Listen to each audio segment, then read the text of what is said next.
The bird of life and the winged eternity. Old wisdom tells of a bird of life, sometimes called the black swan, black for it hides the shimmering face of the divine within.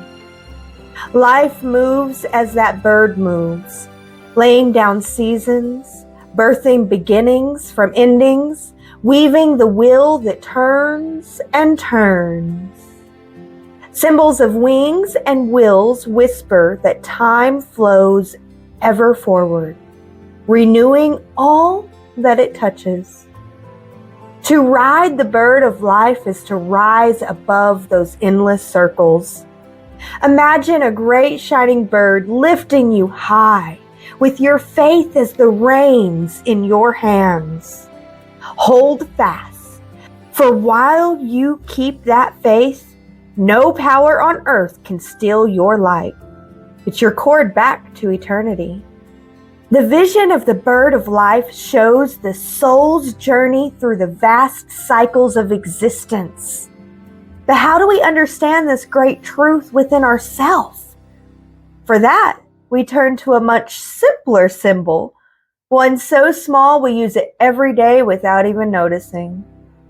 The sacred letter I. Even the alphabet keeps its secrets. See, the capital I, straight as a pillar, a thread between heaven and earth. It is the soul's climb upward from matter to spirit until the two are one, matter and spirit. And the little I, it's a small line topped with a dot of promise. The line is the self that you know. The dot is the self that you seek. Growing tall, the little one touches the greater, becoming the whole.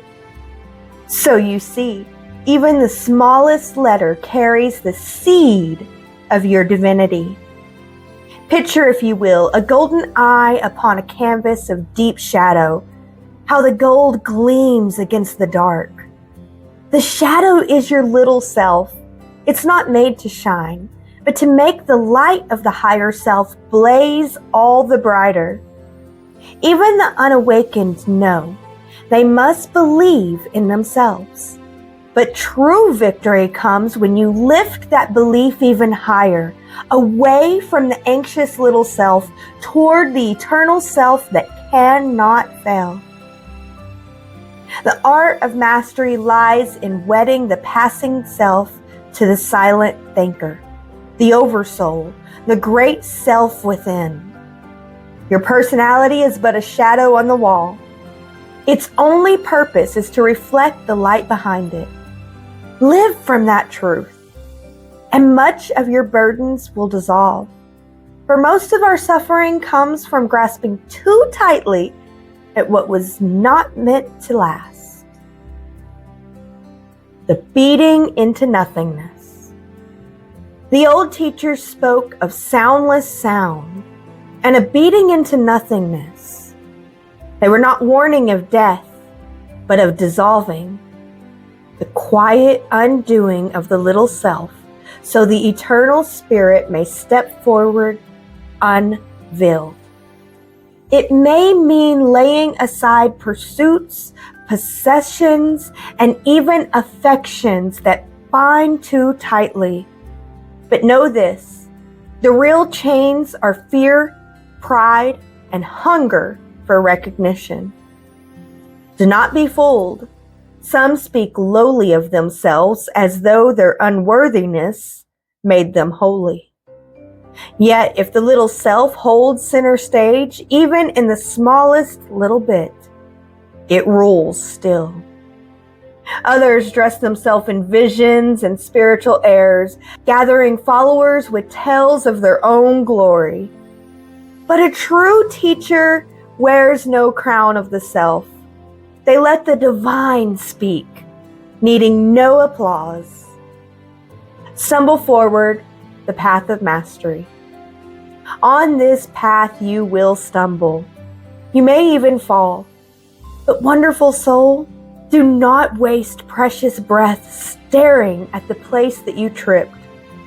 Rise, gather the lesson, and walk on. Think of a ship anchored too long in a fair harbor. Its hull is weighted with barnacles. So it is with the little selves clinging. Painful though it may be, scraping them away is the only way to set sail free again. Each pride loosed, each hurt released, each ambition laid down is another barnacle gone. The soul will grow lighter, swifter, and freer. But beware, for the little self will even dress itself in holy robes. It'll whisper, "If I gain divine powers, the world will admire me. I shall rise above all the rest." But ambition, even spiritual ambition, binds like iron. So cast it off, lest you find the gates of heaven locked to a heart heavy with pride. The call to the true self. You were never meant to crawl like a beggar in the dust. You belong to the great soul of the divine. Tear away the wrappings of ignorance that have kept your sight dim. The higher self cares little for slights or praises. It sees only the great weaving of the plan. And it calls you now, not for your own glory, but for the good of all. Live from that higher self, and you will no longer cling to wounds or honors. You will shine as the golden I am that you are. The little self is a servant. The higher self is the master. And when the servant bows in its rightful place, you shall rise with the bird of life, soaring beyond time and into eternity. For the I am is the resurrection and the life. Choose it, live it, and you shall never truly die. And if your heart stirs with this truth, come sit a while at the Mystic Library at celestialgrove.academy. There, moon guides and other treasures wait to walk beside you on your path towards the divine.